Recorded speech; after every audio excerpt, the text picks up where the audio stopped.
nós, da Polícia Civil, não temos o efetivo suficiente para fazer a coleta de todas as provas daquele crime. Por exemplo, recentemente, se não me engano, na segunda-feira, nós tivemos um homicídio no Parque Alvorada, uma coisa absurda, onde um indivíduo, um menor de idade, disparou contra o rosto de um outro menor, certo?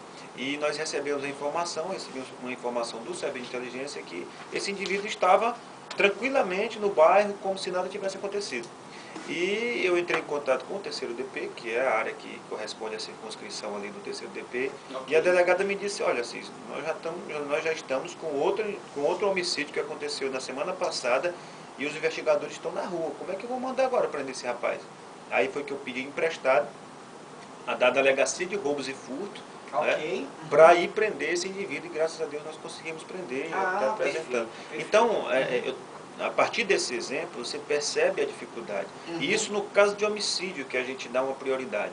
Agora, o tanto de furtos, de roubos que acontece, que a gente não tem um efetivo para dar. Olha, o certo é o que? Aconteceu um furto num determinado estabelecimento comercial, o ICRIM tem que ir, a Polícia Civil, os investigadores têm que fazer aquela... Tipo no filme, né? No filme é muito bonito, o indivíduo vai lá, colhe a digital, era muito bom se todos... A polícia científica, né? A polícia científica, exatamente. Mas o ICRIM também tem as suas dificuldades, né? E também com relação ao efetivo. Então, o problema maior da Polícia Civil, da Polícia Investigativa, né? E eu não tenho procuração para defender a Polícia Federal, mas da mesma forma eu conheço o chefe da Polícia Federal e sei que lá também tem esse problema do efetivo. Além das várias outras situações que nossos governantes não observam, né? Os policiais civis não estão satisfeitos com o que recebem, os delegados também não, recentemente teve uma paralisação. Enfim, eu entendo que não há um investimento na Polícia Judiciária, né, como deveria ter. E aí repercute naquele outro ponto, na impunidade.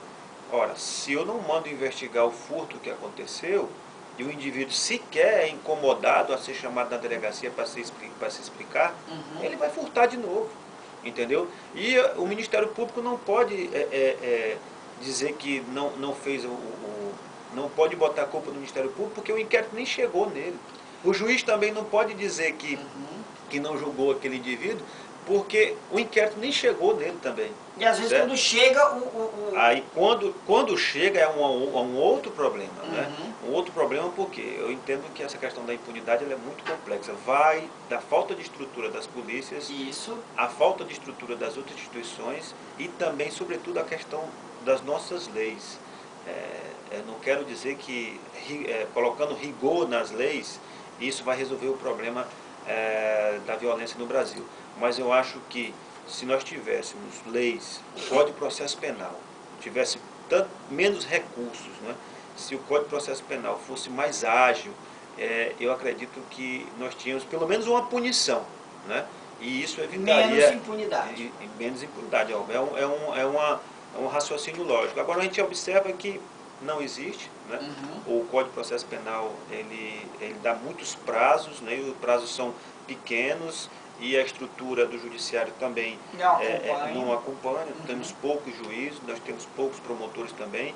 Agora não, mas eu acho que no final do ano passado nós tínhamos promotores respondendo por 2, 3 varas criminais, e é humanamente impossível.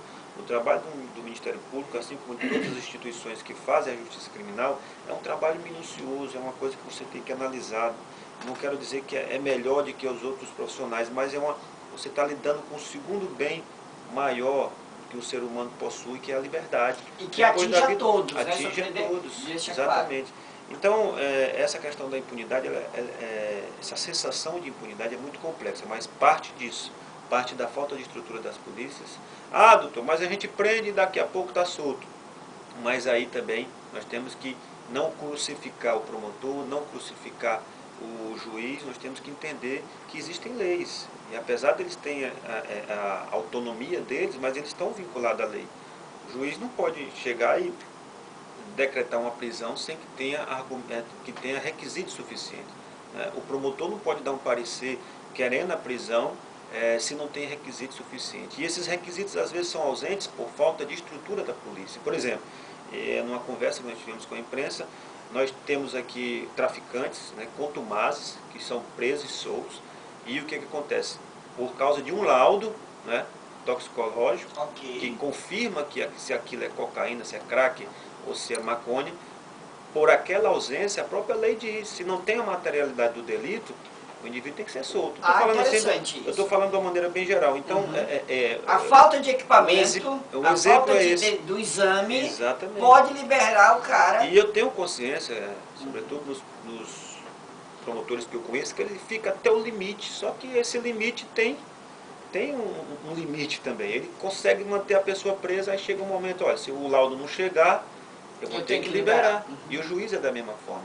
Aí paira na consciência das pessoas, de a polícia não está trabalhando direito, o juiz é bonzinho, o promotor também. Não é. É a falta de estrutura, né, das polícias, a falta de estrutura, que acaba repercutindo na função do promotor e na função do juiz. Não é que ele é bonzinho. Eu vejo muitos juízes, promotores que querem até ser rigorosos, mas eles não podem ser rigorosos ao arrepio da lei. Tem que estar lá o laudo, tem que estar lá a prova material para que a decisão do juiz seja sustentada numa situação legal. Então, é difícil a gente colocar isso para a população, né, porque não tem conhecimento jurídico, obviamente, alguns obviamente têm, entendem, mas o que para é essa sensação de impunidade. A Polícia Civil não trabalha, a Polícia Militar só faz prender, mas o promotor não está trabalhando, o juiz não. São nossas leis que são incompatíveis com a estrutura que nós temos. Lógico que tem outras situações que tem a ver também, que as questões sociais, nós não temos oportunidade para os jovens que estão aí nas ruas, nós temos aí vários outros problemas sociais que acabam acrescentando nessa situação e criando esse clima, essa sensação de impunidade, que na realidade não é uma sensação, na realidade é a verdade mesmo. Há uma impunidade mesmo e passa por isso, é a minha opinião, porque eu vivo, né, faço parte de uma instituição que é muito importante nas investigações para que chegue ao Ministério Público, chegue ao juiz e essa punição aconteça. O professor Negreiros tem uma pergunta, por favor, professor. A princípio, pode parecer contraditório. Primeiro que, por natureza, eu sou um comunista e combato o sistema que esse país tem adotado como sistema político, econômico, social, etc. Mas também, saindo desta minha posição de comunista, analisando o fato, analisando a estrutura liberal, capitalista do país, aí a gente tem que atuar, como se diz no jargão, como o advogado do diabo. Porque eu tenho como princípio o seguinte: não é porque eu sou comunista, combato o capitalismo, combato os capitalistas, combato o seu sistema, que eu vou agir no sentido de prejudicar a população, para atingi-los. Não, eu tenho que atingi-lo exatamente quem determina o comando disso. E nesse sentido, eu aqui aí já funciono como o advogado do doutor Assis Ramos, não lhe dizendo, viu, doutor, de diabo, como eu falei há pouco, advogado do diabo no sentido do jargão popular. Realmente, os governos, estou generalizando, os governos capitalistas, eles, em alguns setores, eles investem maciçamente, tem pessoas, e você sabe disso, que passam dias, passam meses, passam anos, se aposentam, indo todo dia para o serviço só coçar o saco. Está lá os montes, não tem nada para fazer. Já outros setores que precisam de gente, aí o Estado não coloca. Como a questão da fiscalização. É uma tremenda irresponsabilidade dos governos abandonarem os setores que são responsáveis por